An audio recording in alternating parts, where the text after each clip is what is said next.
Good afternoon, everybody. Thanks for coming. Last night, the president was honored to announce Judge Neil Gorsuch as his nominee to serve as the next justice of the Supreme Court. It was an unbelievably phenomenal evening. Immediately after being announced, Judge Gorsuch was honored to meet with Maureen and Father Scalia. As some of you have reported, his first call after coming back behind the podium was to Merrick Garland, who would also note has already come out to say that Judge Gorsuch deserves a fair hearing. In less than 24 hours, Judge Gorsuch has already received a widespread praise from across the political spectrum as an inspired choice with sterling academic credentials, a brilliant legal mind, and a steadfast commitment to constitutional principles. During his long career in public service, Judge Gorsuch has enjoyed bipartisan approval, having previously been confirmed by voice vote to the U.S. Court of Appeals for the 10th Circuit. In fact, 12 current Democratic senators, including Minority Leader Chuck Schumer, Senator Dianne Feinstein, Senator Leahy, were all in office when he was first confirmed without opposition in 2006. With as many as 8 Democrats, like Senators Blumenthal, Durbin, McCaskill, already supporting a full hearing and vote for Judge Gorsuch, there is no question that he is a widely respected jurist who deserves to have his nomination fairly decided upon by the United States Senate. Now that Judge Gorsuch has been officially named, I hope you all allow me to talk for a moment about how exceptionally qualified he is to succeed the late, great Anton Scalia. Judge Gorsuch's academic record is impeccable, and as he said last night, the president holds education in the highest regard. Judge Gorsuch graduated Phi Kappa Beta from Columbia, graduated cum laude from Harvard Law School, and attended Oxford as a recipient of the prestigious Marshall Scholarship. Like Justice Scalia, the cornerstone of Judge Gorsuch's judicial philosophy is fidelity to the text. He believes that judges should not base their decisions solely on the law and the Constitution. He believes, sorry, I almost screwed that one up, that his decisions should be based solely on the law and the Constitution, not on their own policy preferences or personal feelings. He will be a reliable and principled voice on the bench, preserving equal justice under the law, regardless of background. And I would note, I'm going to caveat this, but to my understanding, I think he would be the first justice that will serve as someone he clerked for on the bench. So it'll be a sort of a first when he is confirmed by the Senate. Now on to the issues of the day. Today's February 1st, which means we are kicking off Black History Month. The president has events planned throughout the month, starting today with a listening session that occurred early this morning with African American leaders in the Roosevelt Room. The meeting also included some of the administration's African American appointees. Later today, the president will issue a proclamation. The U.S. Postal Service kicked off the month by issuing the Dorothy Height Forever stamp, the 40th stamp in their Black Heritage series. Dr. Height led the National Council of Negro Women for 4 decades and was awarded the Presidential Medal of Freedom by President Bill Clinton in 1994 and the Congressional Medal of Freedom by President George W. Bush in 1994 and 2004. President Obama delivered her eulogy in 2010, and President Trump is now proud that the post office is honoring her incredible legacy as a civil rights icon. At events throughout this entire month, we'll celebrate the contributions of courageous African American leaders from Harriet Tubman and Frederick Douglass to Martin Luther King Jr. and Clarence Thomas. African American history is American history, and this month is a great reminder of that. Continuing with today's schedule, the Vice President went to the Hill with Judge Gorsuch to meet with lawmakers for the first time since being named last night.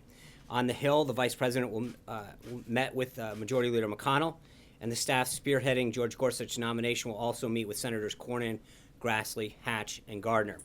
With Judge Gorsuch on Capitol Hill, I think it's a good time to talk about the confirmation process. Neither of the 2 Supreme Court justices that President Obama nominated were subject to the 60-vote threshold of the Senate filibuster. They received bipartisan support because Republicans, despite some political and philosophical differences, viewed them as mainstream and qualified, and Judge Gorsuch should receive the same fair treatment. Also this morning, the president met in the Roosevelt Room with representatives of outside groups to discuss Judge Gorsuch's nomination, including David Osteen of the National Right to Life, Paula White of the New Destiny Christian Center, Wayne LaPierre of the National Rifle Association, Penny Nance of Concerned Women of America, Charmene Yost of American Values, Juanita Dugan of the National Federation of Independent Businesses, Tom Collimore of the United States Chamber of Commerce, Grover Norquist of Americans for Tax Reform, Leonard Leo of the Federalist Society, Marjorie Dansfelter of the Susan B. Anthony List, and Morton Blackwell of the Leadership Institute. President Trump told the group that his decision on the Supreme Court is among the most important decisions he will ever make as president. He praised Judge Gorsuch for his academic and professional achievements and his lifelong devotion to the law. The attendees thanked the president for making such an inspired choice and for delivering what was, for many of them, their number one issue in the campaign. They committed vocally to supporting Judge Gorsuch throughout the confirmation process and expressed their desire for the Senate to move swiftly to give him a fair hearing and vote.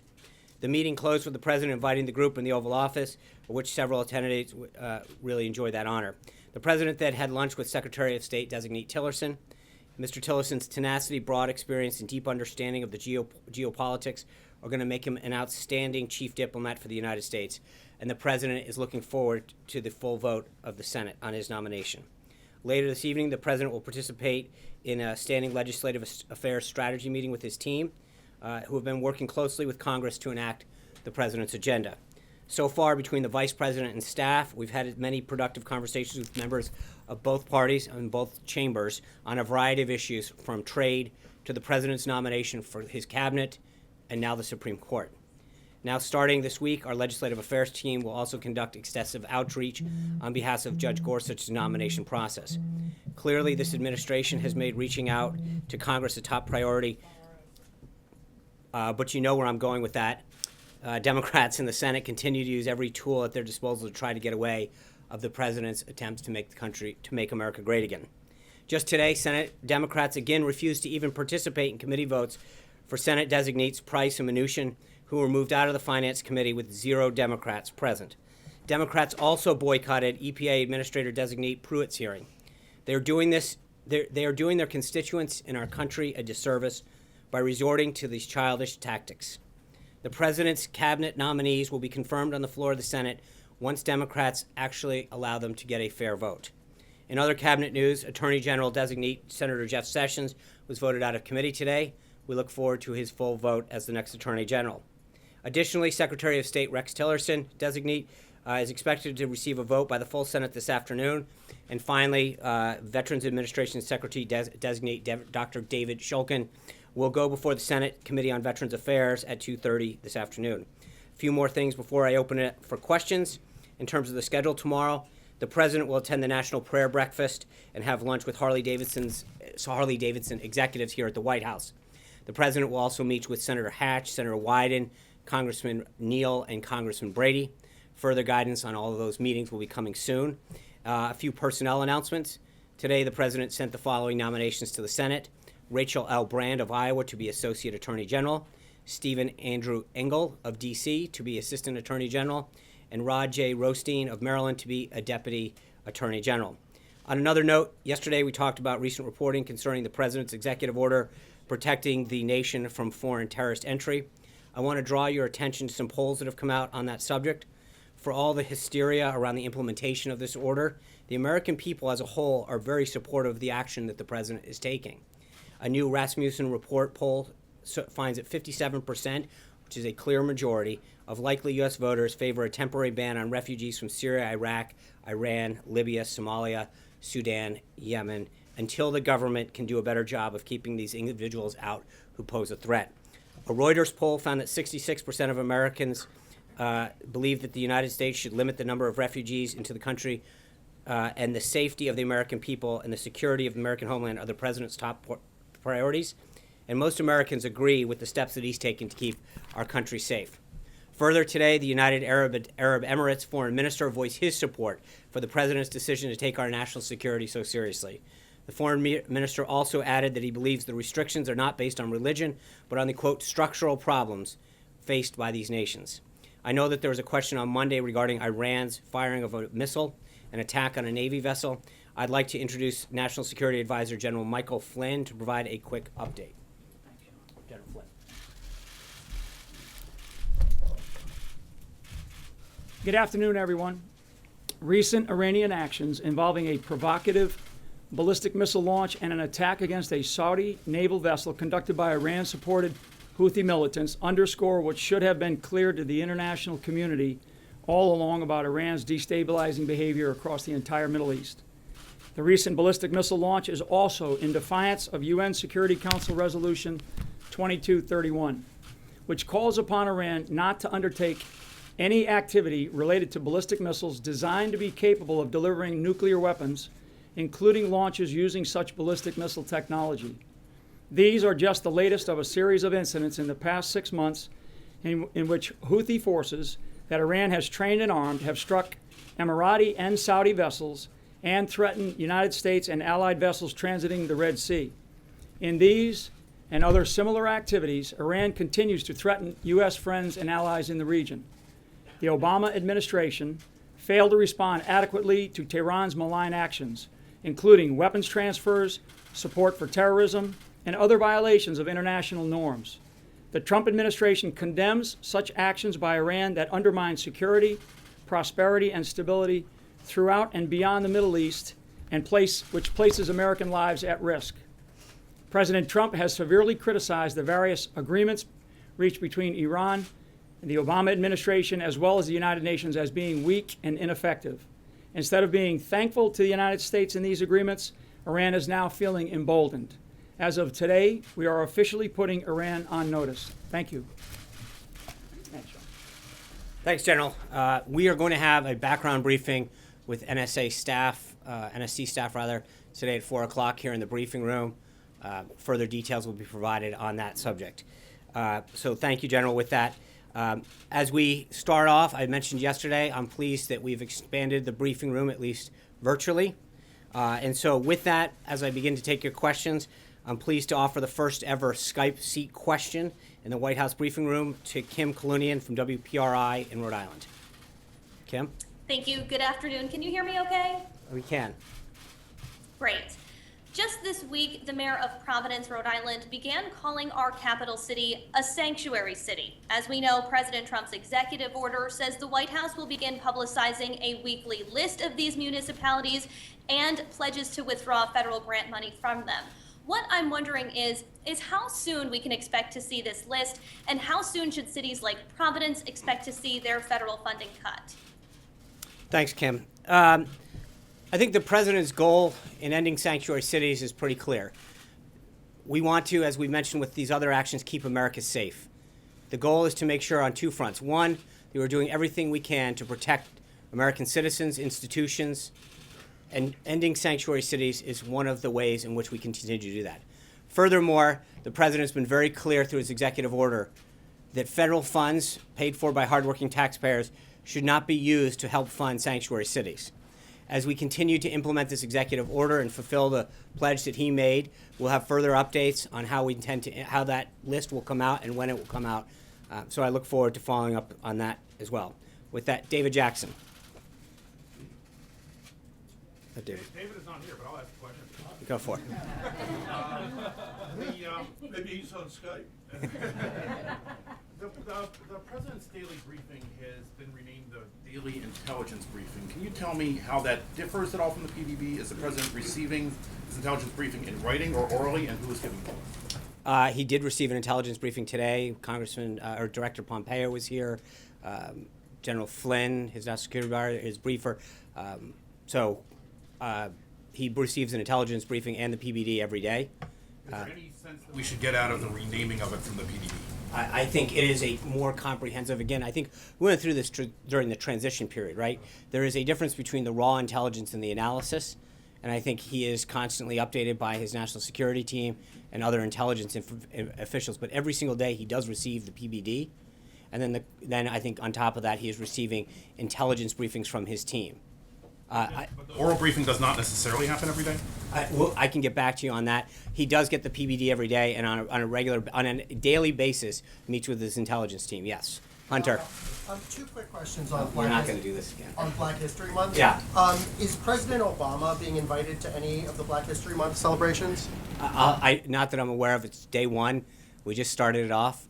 We'll have to get back to you on further details. I think. A second one, if I may. I think we have a lot. There's a lot of activities, as I mentioned, that the president is going to do to celebrate and honor this month. And this was just the first day of the month of February. Today he made the comment about Frederick Douglass being recognized more and more. Do you have any idea what specifically he was referring to? Well, I think there's contributions. I think he wants to highlight the contributions that he has made, and I think through a lot of the actions and statements that he's going to make, I think the contributions of Frederick Douglass will become more and more. Kristen. Yeah. Very quickly, can you clarify what was meant by we're putting Iran on notice? Well, as I mentioned, I think General Flynn and the NSC staff will have a briefing at 4 o'clock. They can go forward on that. I'm not going to get ahead. I think we wanted to make very clear that we felt as though that their actions were both provocative and a violation, and making sure that they understood that we weren't going to sit by and not act on those actions. Building the case to I'm not going to go any further than that, Kristen. No, Let me just ask you about the confirmation hearings. How does the president plan to get Chuck Schumer on board with his pick for the Supreme Court, Neil Gorsuch, when he has referred to him as a clown and accused him of fake tears? Well, I think there's two things. I think you look at the support that's already come out. I think there's 8 senators already that have talked about the need to have a vote and his qualifications, and not just the Senate, but I mean, you look at the widespread support that came out for Judge Gorsuch last night across the spectrum. No matter your philosophical view of the court, I think his qualifications for the court, his academic background, make him an unbelievably highly qualified person. And so it's not just Chuck Schumer. I think the rest of the Senate, as he was up there. But I think the interesting thing, hold on. I understand that. And I think Chuck Schumer has shown time and time again through this confirmation process with the cabinet that he's more interested in politics than actually moving the government along. And I think that is troubling. I would ask you that I think that the question needs to be asked to Chuck Schumer, why are you stalling all of these nominees? Why are you insisting on new requirements that you didn't assume for Sotomayor or Kagan? I mean, there's a point at which they need to get asked, why are they obstructing government at every step of the way? There's an element to which they need to be held accountable as well. They held certain standards in place for their nominees, both for the bench and for the cabinet. And the question is, are they going to live up to the same standards that they imposed on Republicans when they had nominees in a Democratic White House? Does the president think that by personally insulting Chuck Schumer, that's But again, Kristen, I think that the goal is to get but again, I would go back. Chuck Schumer's not innocent in this. There's a lot of comments that he's made, and a lot of accusations that he's thrown out there, and a lot of politics that he's played. At some point, Chuck Schumer needs to be held accountable for his actions and his words. Blake. John, the president today invoked the possibility on the Supreme Court, John, of going the route of the nuclear option.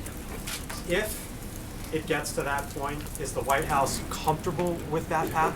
Well, I think the president made clear his goal today, which is number one, he believes that Judge Gorsuch is unbelievably qualified and that he will get nominated, not only confirmed, but done so with a large bipartisan vote. As I said at the outset, Republicans looked at the qualifications of the 2 justices that got through in the Obama administration, and while they may not have agreed with their judicial philosophy, definitely agreed that they were qualified on the merits to be confirmed, and they did so. I think we would ask that we be held to the same standard that the Democrats used when they had nominees up. But I think the president made very clear that the decision is something that we would rather not have to go down, but also that it ultimately up to Senator McConnell on how he wants to operate this thing. John Gizzi. Thank you, Sean. Just one question today. Yeah. Leading up to Judge Gorsuch's announcement last night and him coming out after, there were still rumors that Judge Hardiman was going to be nominated, and he in fact drove to Washington. No, actually, John, he didn't. That was misreporting. My understanding is that Judge Hardiman never left the Commonwealth of Pennsylvania. So, with all due respect, I can't be held accountable for reports that falsely stated that he was here. He never was at the White House. My understanding is he had a meeting in eastern Pennsylvania with another judge. But it was and again, I don't track his whereabouts, but my understanding is he never left the Commonwealth of Pennsylvania yesterday. So it was, we announced when we were going to make this announcement. I think it was a phenomenal way to introduce Judge Gorsuch to the American people and to the United States Senate. We invited Democratic members of the Senate Judiciary Committee. Unfortunately, none of them showed up. But it was an opportunity for them and the American people to see an amazing choice that the president made for the bench. Anita. Sean, my question You is, said one, John. I didn't ask the question. My question is simply this: with the support that he received, the people who called the president, would it be safe to say that Judge Hardiman will be on deck if there is another vacancy soon, say Justice Kennedy retiring by the end of the term? Well, I think there's a lot of vacancies that we see at the appellate level and throughout the government. He's an impressive jurist. Obviously, the four that really made that final list for the president were unbelievably impressive. So I don't want to get in front of the president. Hopefully, he continues to have the president's support and someone that the president was unbelievably impressed with. So we'll have to see what vacancies come down the pike. Anita. I know you love when we say we have two questions. I do have two quick questions about something you mentioned at the top. Sure. First, you mentioned the three folks that are being nominated to the Department of Justice. Right. Why are they being nominated now before Senator Sessions is there? Is it because there's a lack of people? Was he consulted? Or is it just because of the whole issue this week with the acting attorney general? Oh, it's just, it's the normal process of getting those. I've mentioned it at a few briefings that the deputies, the unders, and the actings are in the pipeline. We announced one the other day for Homeland. We've got the Commerce, as previously announced. And so this is just a continuation of the process to fill. With then Senator Sessions, in speaking with him. Of course, he was. These are people that he's clearly aware of and supportive of, 100%. Yeah. And the second question was, you mentioned tomorrow the meeting with the Harley-Davidson executives. There's reporting that he was supposed to go to Milwaukee tomorrow, or he was supposed to. That was canceled because of the company. Can you talk about that? I just think, look, that it was easier for the executives to come here, considering the week and all of the activity that's been going on, and we figured the easiest thing to do is, again, no decision had been made about or announced as to what we were doing. We looked at different options, and ultimately the easiest thing to do in accordance with the president's schedule was to invite them here to Washington to talk about some of the stuff that we've been doing. We're not concerned. I think we're not concerned about that. We're concerned about American jobs, moving this economy forward, and we're excited to welcome them here to Washington to talk about the great work that they do and the many thousands of people that they employ. With that, let me go to we're gonna be here a while, guys. We're going to the second Skype seat. Natalie Herbeck from Fox 8 in Cleveland, Ohio. Natalie. Secretary Spicer, thank you so much for this rare opportunity. I appreciate it. I'm learning the ropes here. Natalie, you're coming back. I'd also like to quickly ask two questions, if I may. The first one being, President Trump has been quick to take action on several issues he's addressed along the campaign trail. And with that in mind, he made a stop here in Cleveland, and he said that he would like to make cities like ours the economic envy of the world. A bold statement. So our viewers would love to know a specific example as to how he plans to do this sooner than later. That's a great question, Natalie. I think it's not just Cleveland, but it's Detroit and so many of the other cities around the country. You've heard the president talk about the need to rebuild our inner cities. We were really impressed with Cleveland. This past July, we went there for the national convention. The people of Cleveland, their desire and the rebound that the city has taken.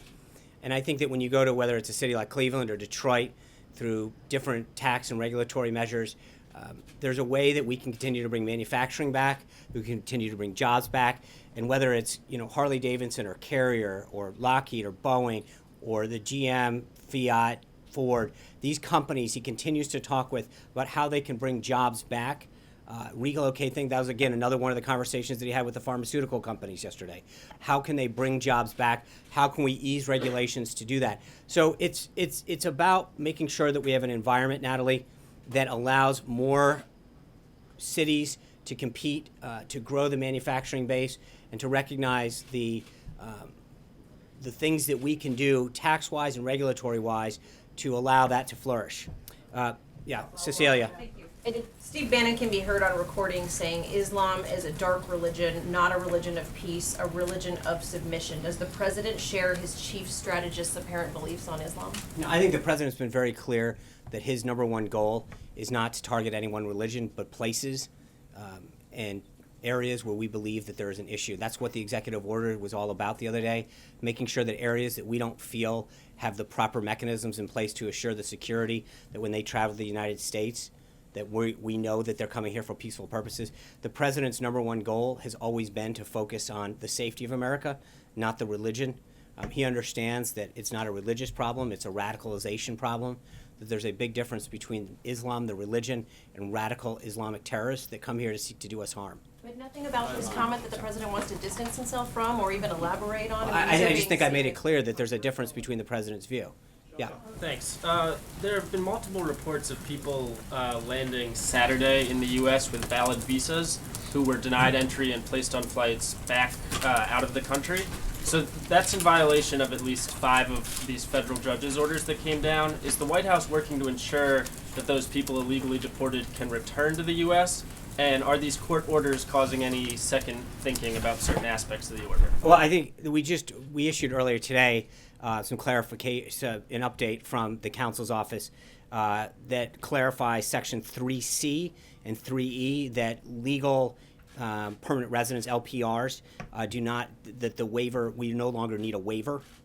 Initially, as the program was lifting off, the idea was that they would go through, be granted a waiver, of which everyone was issued a waiver coming in. In the sake of efficiency, we have interpreted the guidance to all of these agencies, to both the Acting Secretary of State, the Acting Attorney General, and the Secretary of Homeland Security, that the guidance is all individuals responsible for the administration and implementation of this order, that does not apply. They no longer need a waiver. Because if they are a legal permanent resident, they won't need it anymore. Sean, Yeah. on Glass-Steagall, the president during his campaign said that he supported a reestablishing of Glass-Steagall legislation, which would separate the investment banks from the commercial banks. There's legislation on both the House and the Senate side. It's in the Republican program. Mr. Mnuchin, when he was queried on the Hill by Senator Cantwell, who's the author of one of the bills, was a little bit more ambiguous on this issue, and I wish you could say something on where this. Yeah, I mean, I think part of the reason that it's ambiguous, we've got to get a Treasury Secretary confirmed, and I think that when we sit here and get asked questions about policy, and you go department after department, whether it's Treasury, Energy, EPA, that HHS, HUD, Education, the list goes on, and so you ask about issues and where the president's agenda is. Well, the reason that the president nominated these highly qualified people was to implement his agenda. And Senate Democrats continue to hold that up. And I think when you're asking us about how we're going to move forward on an agenda, whether it's Glass-Steagall or so many other issues, and at the same time, the Democrats are holding up the confirmation of these highly qualified people. Until that occurs, it makes it a heck of a lot harder. Major Garrett. But the president still Major supports Garrett. Glass-Steagall. The president's position is consistent, yes. Sean, a broad topic I'd like you to take on, which is dissent within the administration, and it's specifically related to the president's lunch with Rex Tillerson today. More than 1,000 employees of the State Department, Foreign Service officers, and others have signed this dissent gate. Is it the president's position that Rex Tillerson, when he is confirmed, should go through the formal process, meet with those people, and have a dialogue as previous secretaries of state have? And is it the president's point of view that when there is dissent, it can be rooted in a philosophical disagreement that's not necessarily in defiance of his orders, and that there can be a dialogue, and that it can maybe inform him differently about policy? I think the president's always said a couple of days ago they should get out. No. I think there's a difference. I think that, just to be clear on this, every American has a right to speak their mind. That's one of the amazing beauties of this country. You have an ability to write what you want through our First Amendment. People have a right to speak out, and that's not hampered. The point that I was making then is that if you believe so deeply that the policy is offensive to you, you have to understand that the way our government works is we elect a president. That president gets to carry through their agenda that they set out with the American people during the campaign. And so they have a right to express it. And I think Secretary Tillerson, for those who've gotten to meet him, has a very open mind and a desire to meet with people and hear ideas, as does the president, as evidenced through what he's did through the transition and what he's done since he's become president. He has met with groups, businesses, associations, Republicans, Democrats, independents that have been supportive of him, that have not been supportive of him. And I think that he's going to continue to do that. So people have a right to speak their mind, but I think there's a difference between expressing dissent and concern and not implementing in a lawful order, as the acting attorney general did the other night. So, but I don't mean to keep coming back to this, But you're asking what we'll do when Rex Tillerson becomes. And part of the problem right now is I can't fully answer your question because Democrats are holding up and slow walking this nomination. So to presuppose what Rex Tillerson's going to do, again, I just, it's ironic that we're being asked what these secretaries will do when they get into office, and the Democrats won't let them assume this when we all know that the votes are there for them. Talking about a particular process that has historically I understand applied that, in and I state. think, but again, I think for me to presuppose what Secretary-designate Tillerson's going to do prior to him actually getting sworn in, he probably will. I don't know, but it would be irresponsible of me to answer a question about what he's going to do before he actually becomes sworn in. Thanks, Sean. Senate Democrats have been described as bitter over the manner in which Judge Merrick Garland was treated when he was nominated for the Supreme Court. Do you feel, does the president feel that bitterness is well-founded? I don't know. I'm not a Senate Democrat. I think they have a right to feel the way they do. I think we've explained our position both during last year when this was going on, that we felt as though that this was up to the voters to make a decision on. And as I pointed out yesterday, so many voters made up their mind based on who they believe the candidates would appoint. Mr. Trump, then candidate Trump, now President Trump, was very clear about the type of people that he was going to put forward, both first in a list of 10 and then in a list of 11 additional ones. So I think the American people knew clearly where he was going to go. He followed through on that campaign promise. And I think that when you look at the number of people who solely base their vote on that, never mind it was more, then you expand that, it was pretty clear that was an important factor in the election. So I understand it, but I also think we had an election. It was a major issue in that election. And I think that even when you look across the spectrum, Republican, Democrat, liberal, conservative, Judge Gorsuch has an unbelievable record and is being praised for that record because of that. I want to ask about Friday, and there's been some reporting that there will be a meeting with President Trump and J.P. Morgan CEO and others. Can you tell us a little bit more about who else will be there and where things are at on financial reform? What message does the president have for bankers specifically on financial reform? I think I'll have more, yeah.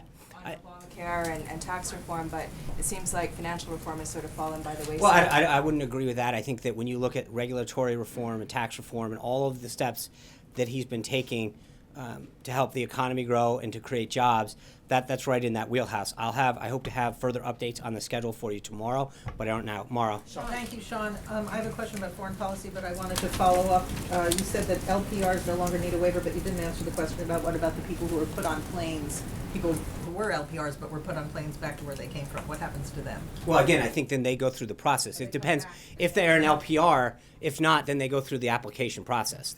So if they are an LPR, a legal permanent resident, then they are waived. They can come right through. So they just come back again? That's right. Okay. But I don't know how many cases that applies to. I know that if they're not a legal permanent resident, then they have to go back, and that's part of this vetting process. There's a big difference. My question is about the fighting in Ukraine. Okay. And Russia and Russia-backed rebels are moving the lines forward. And I'm wondering if the president feels that Russia is testing him because this is coming so early in his administration before he's had a chance to fully assemble his team, and what he plans to do about it. The president's been kept aware of through his National Security Council and his National Security team as a whole what's been going on in the Ukraine, and we'll have further updates as we go on. Yeah. During the campaign last January, Donald Trump promised that on his first day in office he would get rid of gun-free zones in schools and on military bases. When can we expect action on that? And if so, can you share details of what we should expect? Yeah, I think you've seen that the president has been very active in terms of getting executive orders out and following up on the campaign pledges that he made to the American people last night being another example of that. We're going to continue to move through this process. And I think we'll have further updates on where we are with respect to the rest of the EO process. With that, I want to go to my third Skype seat, Lars Larson of The Lars Larson Show. Commander Spicer, it's a pleasure. Thanks for your service to America and thanks for the opportunity. I've got a broad question. The federal government is the biggest landlord in America. It owns 2/3 of 1 billion acres of America. I don't think the founders ever envisioned it that way. Does President Trump want to start returning the people's land to the people? And in the meantime, for a second question, since that's in fashion these days, can he tell the Forest Service to start logging our forests aggressively again to provide jobs for Americans, wealth for the Treasury, and not spend $3.5 billion a year fighting forest fires? Thanks, Lars. I think the president's been very clear that as part of an overall comprehensive energy solution, that we've got to utilize the resources that we have that the federal government owns, whether that's the forests or natural resources or minerals that exist above and below the ground, that we have too infrequently looked at our own resources and counted too much on foreign sources of energy. So, you know, we're going to continue as Congressman Zinke goes through the process to head up the Interior Department, and Governor Perry goes through his appointment, his confirmation process, to get those individuals through, but then working together and in areas where they have overlap and also in areas where they will act individually, to realize, to look at those natural resources that we have, figure out how to best utilize them to benefit not just our energy, but also economic growth opportunities with that. Daniel Happer. About executive orders. You haven't really explained why the president's using executive orders in the manner that he's doing so. Why not take this extreme vetting to Congress and have a congressional bill, and why not? I mean, what is the philosophy behind? Well, I don't think it's a binary choice, Daniel. I don't think it's only do this. I think he has talked about, especially in the area of immigration, he's been very, very clear that this is a huge priority for him.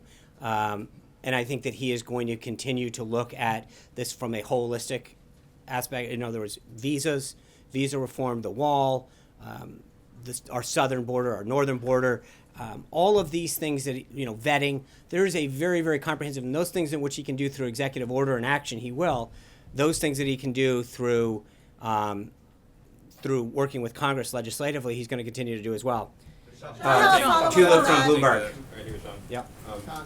The president's top trade advisor, Peter Navarro, told the Financial Times yesterday that he believes that the euro is grossly undervalued and Germany is benefiting from that, and that's why we have a huge trade deficit with Germany and with Europe.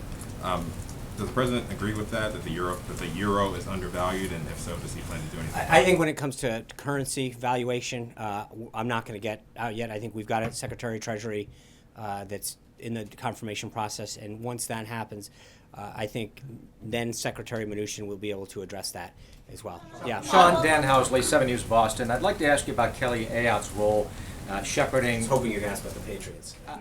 Well, I would like to ask you about that. You get a second if you do. Okay, I'll get a second on that. But can you talk about Kelly Ayotte's role shepherding Justice Gorsuch around the Capitol Hill? Sure. Look, Senator Ayotte is someone who is respected on both sides of the aisle. She has a lot of great relationships. She's a former attorney general.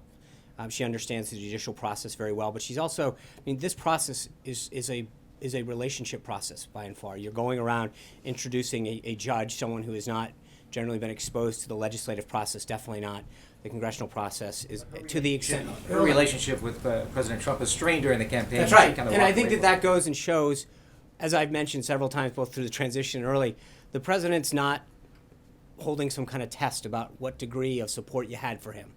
He wants the best and brightest to continue to serve this country in whatever capacity they can. I think Senator Ayotte very, very helpfully offered up her services. She's got a lot of relationships on both sides of the aisle. She's got a tremendous amount of experience in this field. And I think the president thought she was extremely qualified to do this, to help shepherd this unbelievably qualified justice through this process. And so she, as well as the team that we've gathered of individuals on staff here, are going to help get Judge Gorsuch through the nomination process. And I would say, just as a side note, that if you look at the amazing job that has been done by the team during the transition and now to get these amazing individuals through the process, despite all of the hype that continues to go about this individual is going to face this problem or which is the one person, each of them have really sailed through this process. And, you know, story after story says Democrats tried to take them out and couldn't land a glove. They're unbelievably qualified. They're unbelievably prepared. And I think that the same process that we followed with this is going to be followed with Judge Gorsuch, and I think we're going to have a very speedy Super Bowl follow-up. As an unbiased Rhode Island native, can you offer your Super Bowl pick? And President Trump has also shown quite an affinity for Tom Brady, Bob Kraft. I will. I think you know where I come down on that one. Sean, Senators Murkowski and Collins both say they're going to go vote no on Betsy DeVos's nomination. That leaves 0 votes to spare, and Vice President Pence would have to cast a tie-breaking vote. Yep. So my questions are, how confident are you that you have all of the other Republican senators locked down, and what's the level of concern in the White House that her nomination is going to fail? 0. I am 100% confident she will be the next Secretary of Education. She is an unbelievably qualified educator, an advocate for students, teachers, parents. It would be, I think that the games that are being played with Betsy DeVos are sad. She is someone who's been a tireless advocate over the last couple decades to really support reforms that benefit children. And they are going to be the real winners with her as the Secretary of Education. Sarah Murray. In terms of the two Republican senators who are voting no on Betsy DeVos and the outcry we saw from Republicans on the Hill earlier this week about how you guys dealt with the travel ban. First, is there more that the Trump administration and Trump himself should be doing to ensure that his party is on the same page with his priorities? And secondly, on the Yemen raid, can you give us more of an understanding of, was there a discussion about the risks involved in this? Was it a straightforward decision? And do you guys still view it to be a success in spite of the death of Navy SEAL? So first, I would just note, Sarah, that I've heard story after story in the last 40 days about how, going back to the last question about these nominees and not getting through, Rex Tillerson was going to go down and so was going to, and every one of them, after they got to meet with senators of both sides of the party, have shown why the president chose them, because they were unbelievably qualified, unbelievably ready to lead and enact an agenda of change in the area of responsibility that they're taking over. And I think the same is going to be true for everyone else who's remaining. Two members of your own party disagree. So, the vote hasn't taken place. I think we've had some concerns in the past, and I think when these nominees have met with them and shared with them their thoughts throughout the process, and again, you can go back story after story, and again, each one of these folks who I've heard isn't going to make it is going to go over the finish line each time. And I think that, we hear it over and over again, and yet we succeed every time, and yet another roadblock is put up. Well, this person won't succeed. And yet, you look at each one of these people going through the process, and it's worked beautifully every time. And I think we're going to continue that path. With respect to Yemen, I think it's hard to ever say something was successful when you lose a life. But you got to understand that Chief Owens, he went back, deployed 12 times because he loved this country and he believed in the mission. And knowing that we killed an estimated 14 AQAP members and that we gathered an unbelievable amount of intelligence that will prevent the potential deaths or attacks on American soil is something that I think most service members understand, that that's why they join the service. And so you never want to call something a success 100% when someone's hurt or killed, and that was the case here. But I think that when you recognize that an individual like this loved this country so much and deployed over and over again because he knew that the mission that he was conducting was so important to our protection, our freedom, our safety. And I know that when the president spoke to Karen, his wife, and talked about the 3 children that he left behind, she continued to impress upon the president, rather, that while it was an unbelievably sad and emotional time for her and her family, that he loved doing this. And so, again, I don't think you ever call anything 100% success, but what he did for this nation and what we got out of that mission, I truly believe, and I know the president believes, is going to save American lives. With that, let me go to the last question on the Skype, and then we'll continue. Jeff Job of South Central Kentucky, of the Jeff Job Publishing in South Central Kentucky. Jeff. Thank you for allowing me to be part of today's White House press briefing. Clearly, anyone paying attention will see that President Trump is aggressively acting on his campaign promises. This in itself gives hopes to my state, and particularly the region in which I grew up, Appalachia. We've seen countless politicians make promises at both state and national levels, and not only forget us, but to turn on it. So my question is, how soon or when will the rules restricting coal mining, coal burning, and coal exports be reversed? Thank you. Thanks, Jeff. I've talked about this a couple times so far, but I believe, the president has very clearly stated that clean coal in particular is an issue that's so important to our energy independence as well as our job creation in this country. And so whether you're talking about Kentucky or West Virginia or Pennsylvania or so many other places in this country that rely on coal, bringing the production of clean coal back is good for our energy independence, it's good for our economy, it's good for job creation, and it's something that he continues to talk about. And I think once we have Secretary of Energy confirmed, that we can continue to take steps to move forward with. Finn Gomez. Thank you. Where's Finn? Two questions for you. After the prime time announcement last night, it seems like the numbers are pretty good. Do you have a sense that this president will be more aggressive than his predecessors on seeking prime time airplay for his announcements? And two, top Democrats are asking the Defense Department to investigate Michael Flynn for possible violation of the Constitution. Sounds like you saw that story. Do you have a response to that? Yeah, I think on the airtime issue, that's something that we're not particularly suffering from when it comes to attention. And I think the president does a phenomenal job of getting attention and getting his message out. His use of social media in particular is something that when you look at the number of people, I think we did something like 11 million people watching the address on Facebook Live last night. Obviously, if we have important issues to discuss with the nation or announcements to make or nominations, then we'll request time. I don't think that that's something that we've spent a ton of time figuring out. I think we're doing pretty well on that front. And then I'm sorry, the second question, Mike? The request from Democrats to investigate Flynn for a possible violation of the Emoluments Clause. Yeah, so General Flynn, like I think probably countless, if not hundreds of retired flag officers, joins a speaking bureau and has given speeches at various places. And I think that is something that is kept in practice. And the Department of Defense is, the appropriate place for them to review it. But as I said, I think that when you look at so many countless retired flag officers, that's something that generally keeps the thing. Zeke. Thanks, Sean.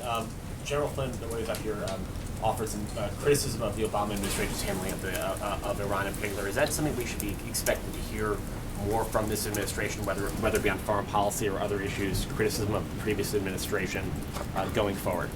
I think in areas where there's going to be a sharp difference, in particular national security, in contrasting the policies that this president is seeking to make the country safer, stronger, more prosperous.